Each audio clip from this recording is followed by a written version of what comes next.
Loser by Jerry Spinelli. Chapter 22. Boondocks Forever.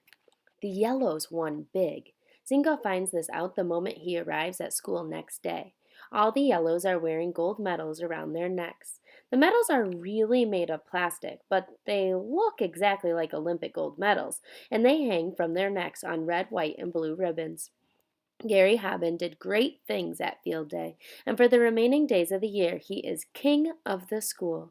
Some days he laughs a lot and is friendly to people whose names he doesn't know. He is never the first one to speak. He has learned that if he holds his tongue, someone will congratulate him. In fact, so many congratulate him that he finds himself surprised when someone does not. On other days he is serious, and is seen stretching and touching his toes during recess and during slow times in class. On these days he does not seem to notice other people. His eyes are focused on the beyond. Certainly not the beyonds of Binns or the old mailman lady, most likely the golden beyond of Olympic glory. After a day or two the other Yellows stop wearing their medals to school, but Hobbins wears his every day, right up to and including graduation. Zinkoff sits with the orchestra during graduation. The orchestra has two numbers to play, plus pomp and circumstance, as the graduates march in. From his perch on the stage, Zinkoff can see everything, but he cannot locate his parents and sister in the crowd. The principal says things to get the program started. Then the superintendent of schools speaks. Then comes the orchestra's first number, Pelagio's Waltz. Twice during the number, Zinkoff's flute yips like a pinched sister. The music teacher winces, but Zinkoff never notices.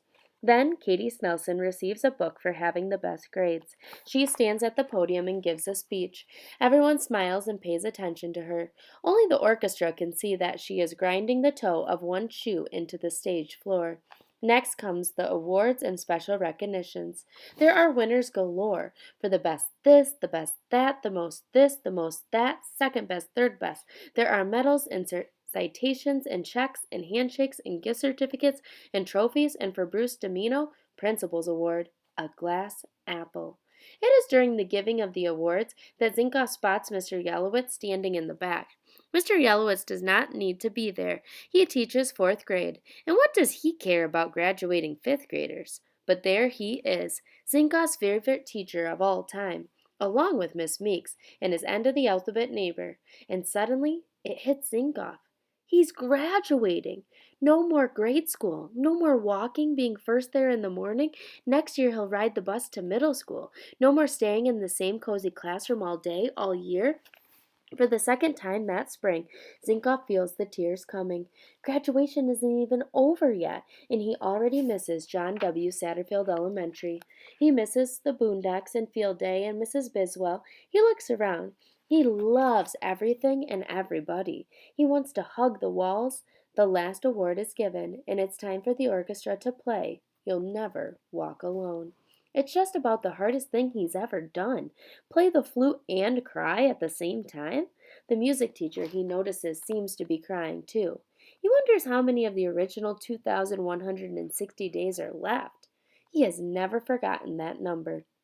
Now the principal walks slowly to the podium. He thanks the talented musicians for the wonderful music. He smiles down at the graduates in the front rows. He says, "And now the moment we've all been waiting for."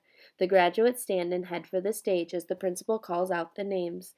The superintendent of schools hands each graduate a rolled up piece of paper with a blue ribbon around it, the diploma.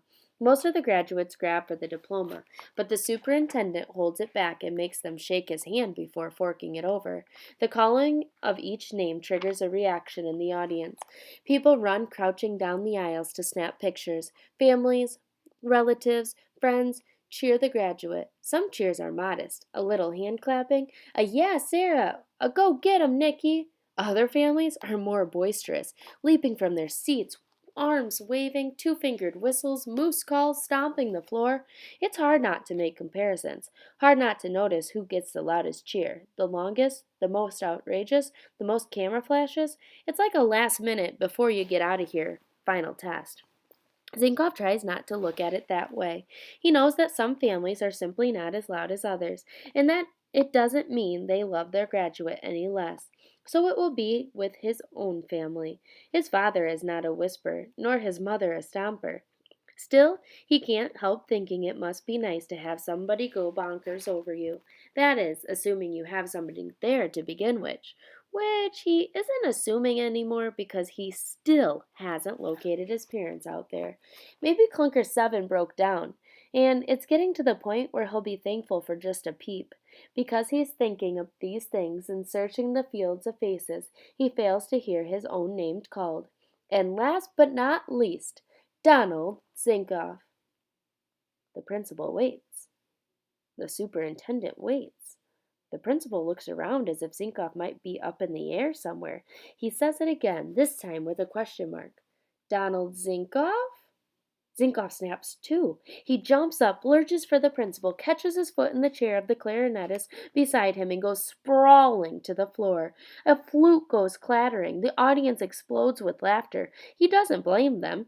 What a goofus! He joins in the laughter. He scrambles after the flute. He picks himself up, takes a bow, and resumes his journey to the principal, only to be reminded that it's the superintendent he needs to see.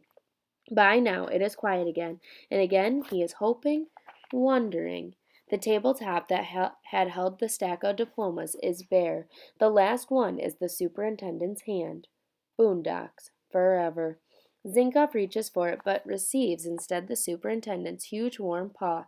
He shakes it. He stands at attention. He declares, Zinkoff reporting, sir. The superintendent gives him a brief grin, a brief half salute, and at last the diploma. In the audience, someone shrieks, Go Donald! The voice is familiar. He looks. It's Polly. They've been there the whole time, right in the middle. His parents are clapping with their hands above their heads, but Polly's the one. She's sitting on his father's shoulders, and she's flailing her arms and pumping her fists and yelling her face off, Go Donald! Go Donald! And she's doing it. She's going absolutely bonkers. She's giving him the wildest cheer of all.